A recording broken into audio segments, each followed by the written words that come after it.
Hello, good morning, good morning, good morning. Diyan sa Pilipinas. Okay, kape na ba kayo? Kape. Okay, ito, nagkakape ka. Nagkakape kami. Okay, may update ako. Update sa, ano. Okay, dahil, dahil ngayon, March 2, ano ngayon, March 2, tawag nito, special day. March 2, special day. Ngayon, anniversary namin ni Mrs. Alright. Lahat kayo dyan relate ito, yung mga anniversary. Kung ano nung klaseng anniversary. Kasi mga important days daw yun. Okay? Lalo na sa mga babae. Mga emotional yan. Mga emotional yan sila, mga babae. Anyway, ngayon ay March 2. Okay, ang anniversary namin ngayon ni Mrs. Okay. Nung nasa Singapore pa siya. Ako naman nandito. So, anyway, itong araw na to ay pinaka-importante sa ano niya. Sa lahat natin. Ngayon kasi, ngayong araw na to ang yung diretso na natin. Umayag siya na maging kasama ko. Okay, so bigyan anniversary. So dito sa oras ko dati ay March 1, pero doon sa kanya sa Singapore ay March 2. So celebrate namin ng March 2 na lang para para doon sa kanya. Alright? So ngayon, una, dahil sa anniversary, magra-grant na tayo ng mga child birthday cake wish. Yung sa little charity natin, yan may mga sponsor na tayo. Pero hindi pa sila yung iba nagbibigay na, yung iba hindi pa nagko-comment, nagbibigay pa ng donation nila. Pero yung iba nagbigay na. So ang mangyayari ngayon sa funds na binigay na sa akin. So ang mako-comment natin, okay, ito ay from Luzon, Visayas and Mindanao. Ngayon sa Biliran Island, Biliran Province, inside Biliran Province alone, mag-grant tayo ng for this month, March, mag-grant tayo ng 5 child birthday cake wish. Ulitin natin, from 1-year-old to 10-year-old only. Okay?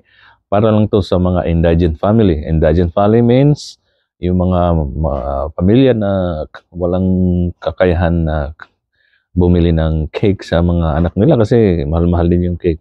So, instead, ibili na ng bigas, mas pakinabangan pa ng buong pamilya. So, itong purpose natin, para to sa mga bata, para makita natin yung mga ngiti nila. Okay, mabigyan ng cake sa kaarawan nila. Kasi, hindi naman palagi nabibigyan. Lalo na alam ko marami mga bata na hindi nabibigyan ng cake ng ating mga magulang. Okay, ngayon, kaya tayo ang nag-grant. Pero, limited. Pinipili na yung mga most deserving kasi limited yung funds natin. Tingnan yung profile ko, hindi pa naman talaga kalakihan. Kung tutuusin, titingnan natin ay mga barya-barya lamang. Matatawan lang kayo.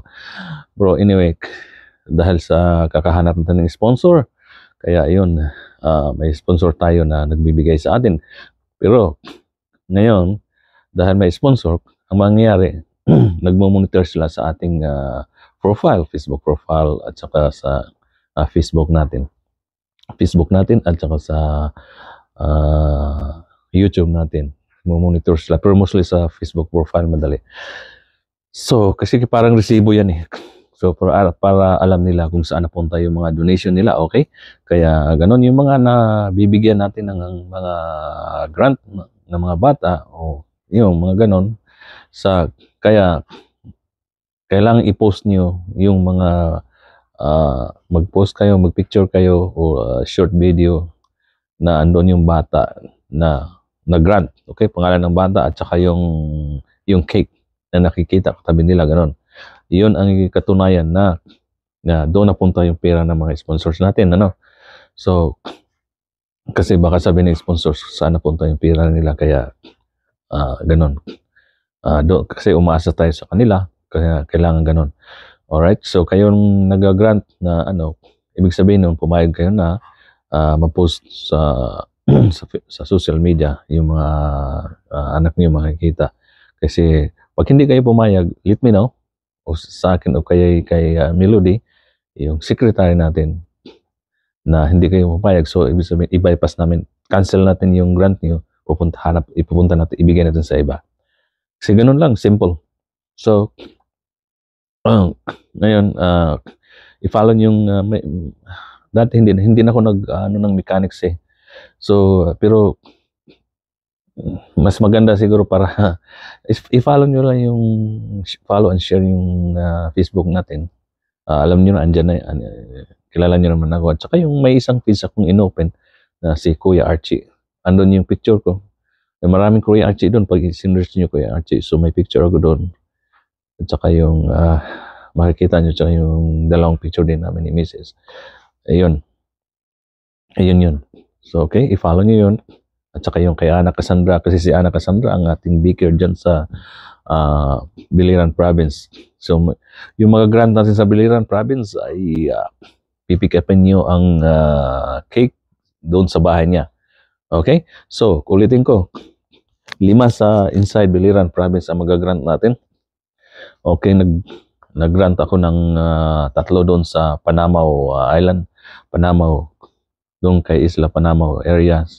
Inutusan ko siya maghanap ng 3. 3 ginag-grant ko doon kasi may mga Manobo tribes doon o Ita, di ba? Pinahanap ko siya, ewan kung nakakita siya, basta may 3. Confirm na yun sa kanyang 3.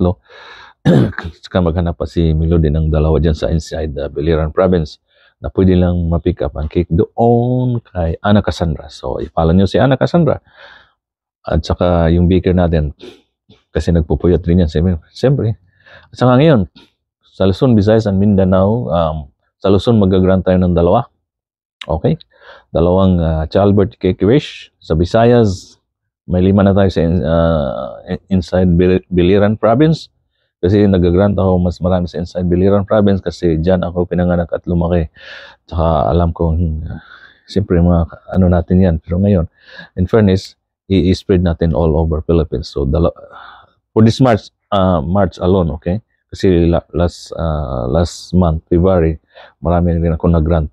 I think 15 all over Philippines. So ngayon, medyo hindi ko pa nakuha mga funds. So ang iyan ako lang, Luzon 2, Visayas 2. Ito ay outside Biliran Province kasi mayroon akong grant sa Biliran Province. So Visayas 2, Mindanao 2. Okay? O, sino yung gusto magpa-grant, i-ano nyo na lang, mag-message kayo dito. Dito kami pipili. O kaya doon sa mag-video si okay, mag-upload si Melody sa kanyang Facebook profile. Doon din siya kukuha. Siya nang utusang, hindi lang siya, may team tayo na mamimili pag mag-check sa mga niyo kung deserving ba talaga yung gagrant natin. Okay? Dito sa video na to at saka doon kay Melody na i-upload niya na information. Doon siya mamimili.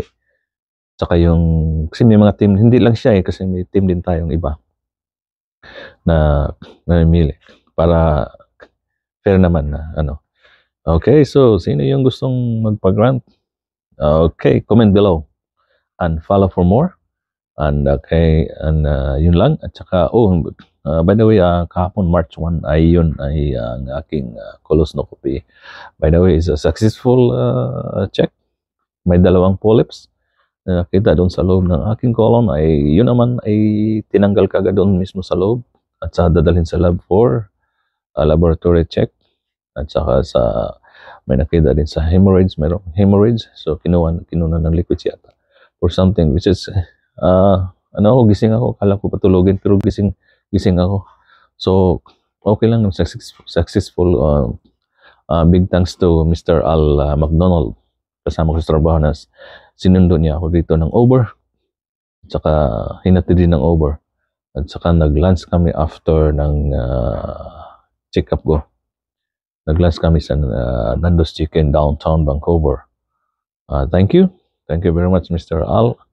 At saka sa aking panganay na anak na si Janelle na sinamahan din ako for support. Thank you, Miss Janelle Palana.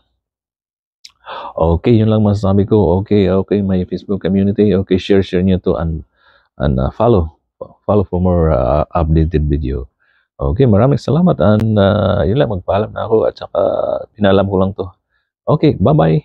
You have a good day.